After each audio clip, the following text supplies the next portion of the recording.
I'm here with Glyn to talk about the couple of classes on Premiere Pro he's going to be doing in the upcoming Video Creators Virtual Summit. Hey, Glyn, nice to chat with you today. Nice to meet you, Dave. Not good to have a catch up again. Yeah, you bet.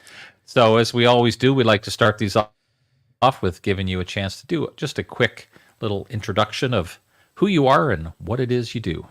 Sure. I guess it depends who I'm talking to, but primarily I always say that I'm a portrait photographer.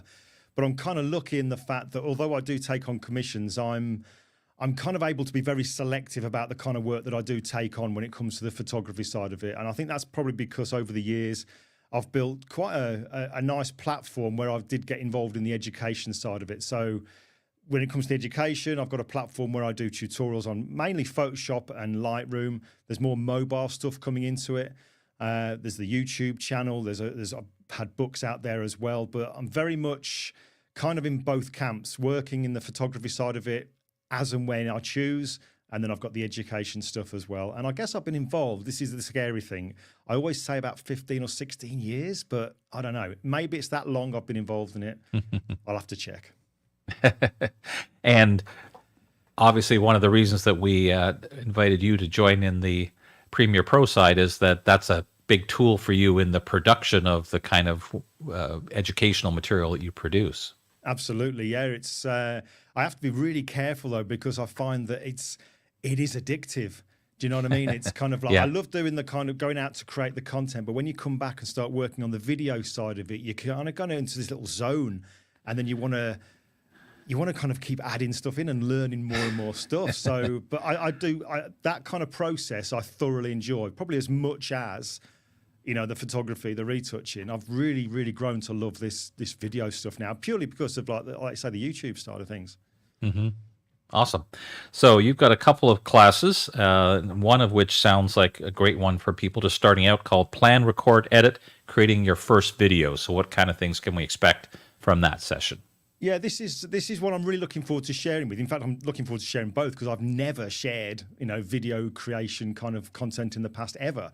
But this one in particular, it's kind of something I wish that I'd done when I very first started out, because there's a big thing nowadays that if you're not on video, you're missing out. So people need to be producing video content, but it's like, well, you know, there's all kinds of reasons that could hold you back. First one being that you're scared to be on camera. It is a big daunting thing to be on camera, albeit just you sat in front of your own camera recording yourself.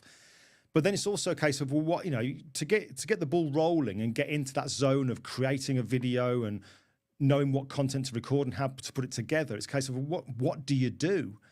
Now, I learned a lot putting this class together, believe it or not, because I was thinking, how can you kind of tell people to come up with an idea? Because that's never easy. Sure. So believe it or not, I turned to ChatGPT and I actually typed in, because I was thinking what I'd like to do is let's think of a great way to start doing a project. And I'm going to do a project about an area that I love, somewhere that I love, almost like making a 60-second to 120-second kind of short mini documentary about an area that I love. So that's what I thought I'll do. And I was thinking, right, so how can I structure it? So I'll go to ChatGPT, give me a structure for a video about, and it was just incredible how it did it. So it gave me like a template.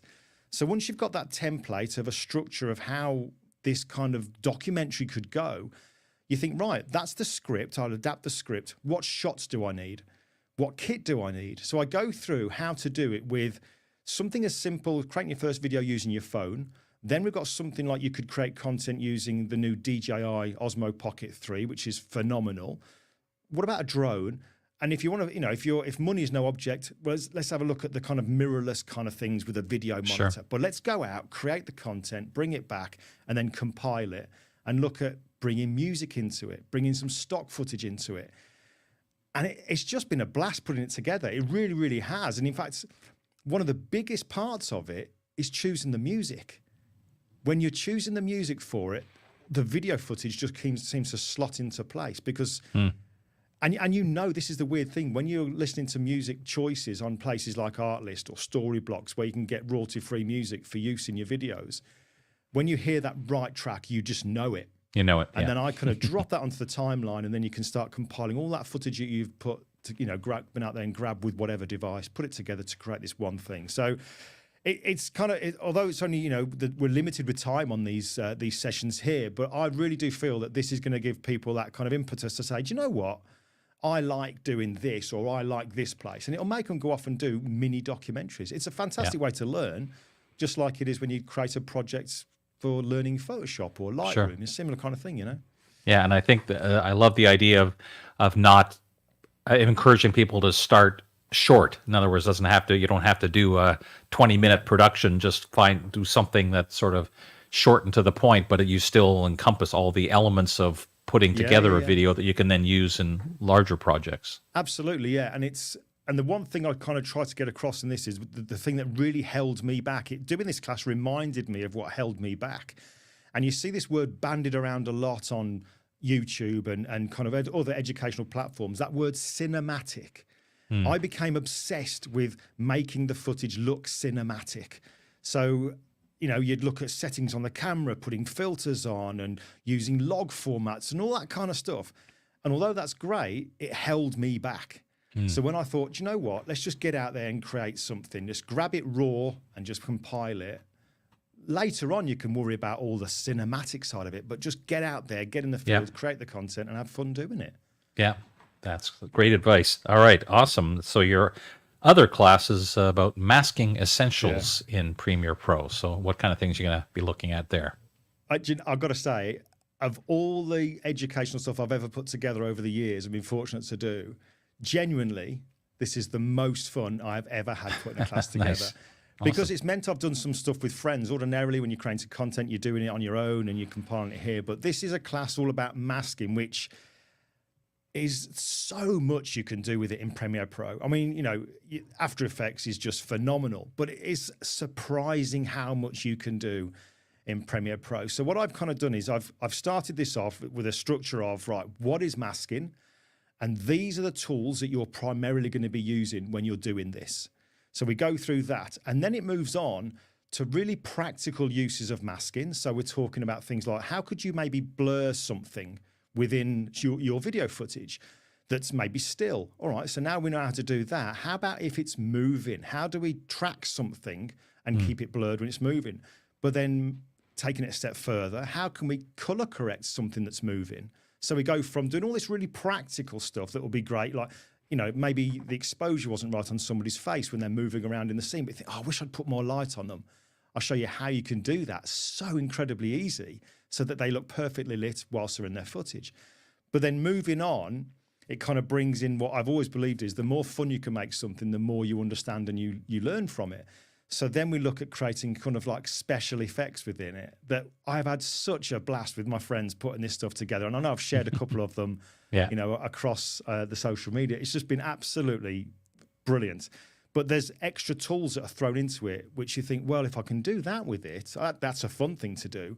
Actually, I could do that. That's really useful for maybe doing this with it. So there's that as well. And then I wanted to finish off with some type effects. So I'll kind of reveal what they are, but there's a couple of effects you can do with text on Premiere Pro using masking.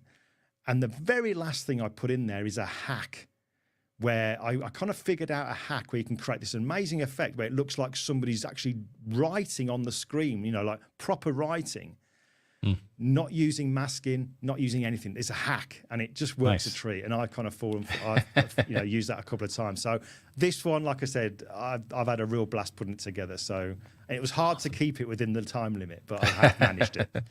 Awesome.